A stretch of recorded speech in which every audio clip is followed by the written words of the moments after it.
Punden Kapingan lokasinya berada di puncak bukit, dengan ketinggian 470 meter di atas permukaan laut, dan berada di dekat makam umum dan pinggir jalan Desa Dayu, Kecamatan Karangpandan, Kabupaten Karanganyar, Jawa Tengah.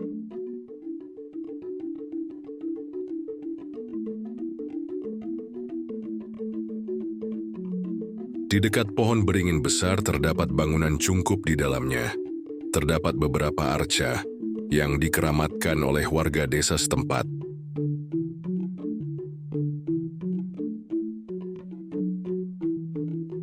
Arca yang pertama adalah arca yang menyerupai sosok harimau. Jika diamati, maka arca ini mirip arca Nandi.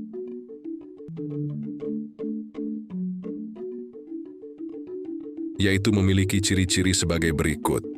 Berbentuk sapi jantan, mendekam di atas lapik, kaki kanan depan ditekuk di depan dada, kaki belakang ditekuk ke depan, ekor dilipat ke kiri, telinga tidak terlipat dan mengarah ke hadapan, dihiasi lonceng kecil di lehernya, punuk dan tanduk ekor, yang melengkung hingga menyentuh lapik arca.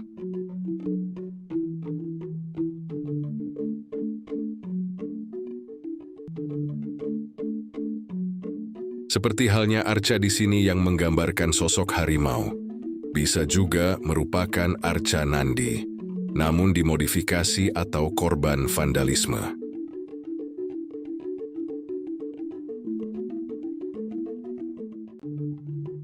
Nandini artinya yang menyenangkan, disebut juga Nandi Swara, Nandi Keswara, Nandi Deva, atau hanya Nandi saja, adalah lembu yang menjadi wahana Dewa Siwa dalam mitologi Hindu.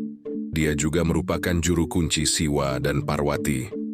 Candi Hindu yang mempunyai arca Nandi biasanya dikategorikan sebagai candi untuk pemujaan agama Hindu Siwa.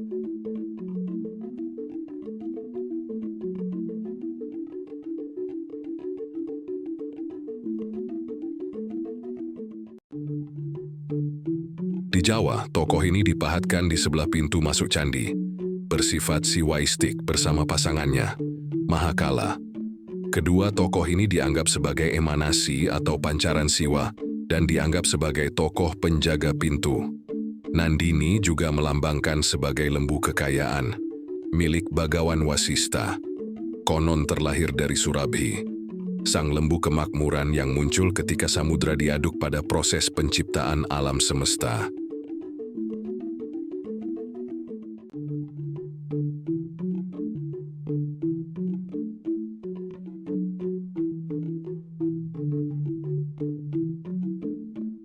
Nama lain Nandini yang dikenal di Indonesia adalah Ha Andini.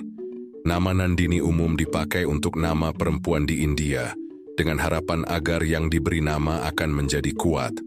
Namanya juga sering digunakan sebagai nama anak perempuan di dalam suku Jawa. Nama Andini yang dipakai di suku Jawa mempunyai arti, yaitu penurut.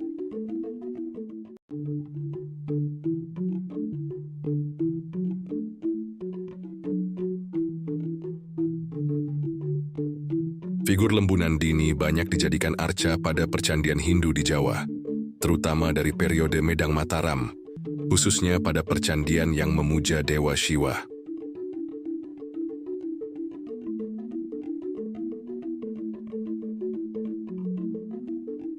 Di depan arca Nandi yang sudah dimodif ini, terdapat arca yang menggambarkan sosok yang sedang duduk dan berdoa.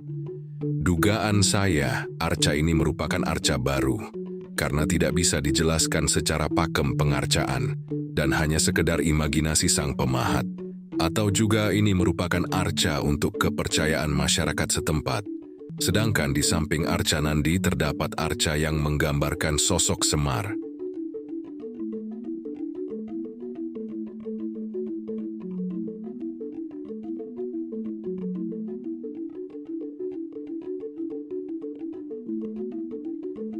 Semar adalah nama tokoh utama dalam punakawan di pewayangan Jawa.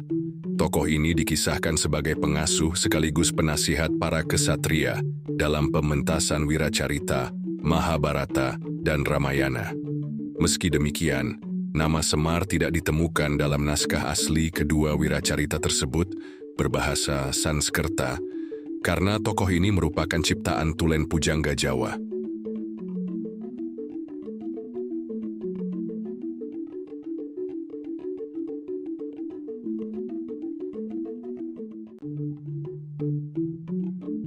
Menurut sejarawan Profesor Dr. Slamet Muljana, tokoh Semar pertama kali ditemukan dalam karya sastra zaman Kerajaan Majapahit berjudul Sudamala.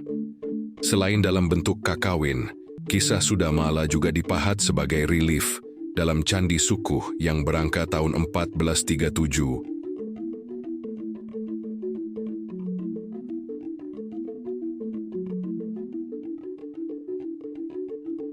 Semar dikisahkan sebagai abdi atau hamba tokoh utama cerita tersebut, yaitu Sadewa dari keluarga Pandawa. Tentu saja peran Semar tidak hanya sebagai pengikut saja, melainkan juga sebagai pelontar humor untuk mencairkan suasana yang tegang.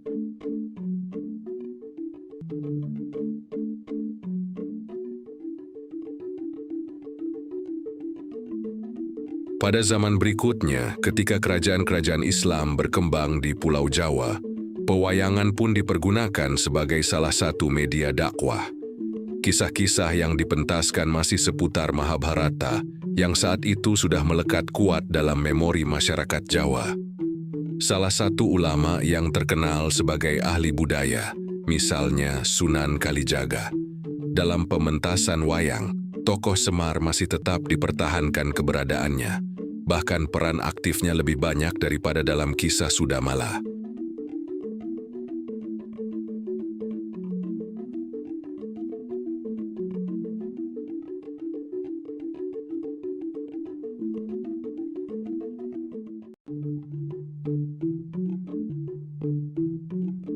Dalam perkembangan selanjutnya, derajat Semar semakin meningkat lagi.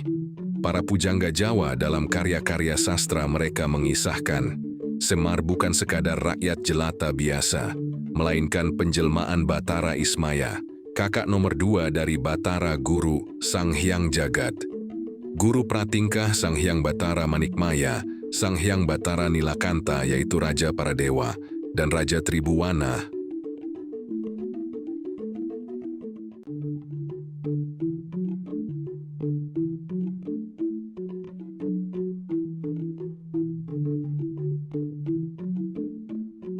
Adanya arca yang menggambarkan sosok Semar di punden ini bukan berarti arca Semar di sini merupakan peninggalan era kerajaan Majapahit.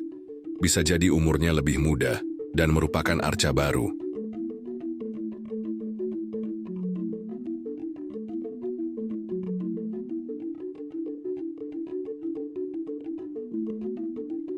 Di dekat punden, tepatnya di bawah pohon besar, terdapat batu-batu besar.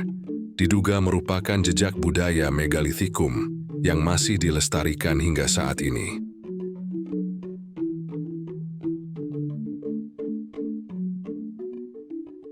Kesimpulannya, punden Kapingan merupakan aset budaya yang berharga. Semoga informasi ini bermanfaat bagi masyarakat dalam memahami dan melestarikan warisan Nusantara.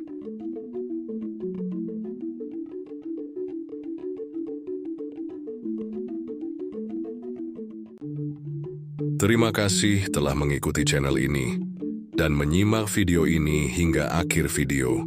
Sampai berjumpa kembali di episode selanjutnya.